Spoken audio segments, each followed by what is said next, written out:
অনেকে আমার কাছে প্রশ্ন করে যে ভাই ফ্রি ভিসাতে আসলে ভালো হবে না কোম্পানি ভিসাতে আসলে ভালো হবে। তা আমার কথা হলো, আপনি কি কাজ জানেন, কি কাজ করতে পারেন? আপনি কি কোনো কাজ শিখছেন, না কোনো টেকনিক্যাল যোগ্যতা আছে? তাহলে আপনি যে কোনো বিষয়তে আসুন, আলহামদুলিল্লাহ আপনার রিজিক আল্লাহ পাকেই ইনশাআল্লাহ ব্যবস্থা করে দিবে। কিন্তু এটা বলতে পারি সবার কিসমত তো আর একরকম না, 19-20 হইতেই পারে। কেউ অল্প কাজ জানি অনেক বেশি সাকসেসফুল, কেউ বেশি কাজ করিও অত বেশি সাকসেস হতে পারে না।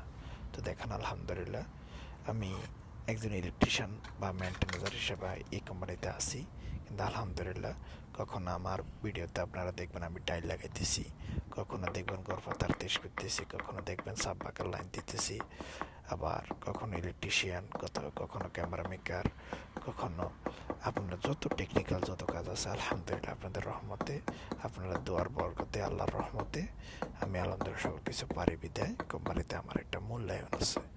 তো অবশ্যই টেকনিক্যাল কাজ শিখে আসুন, ফ্রি ভিসা হোক আর কোম্পানির ভিসা হোক, সব ক্ষেত্রে আপনার মূল্যায়ন হবে, হবেই হবে ইনশাআল্লাহ।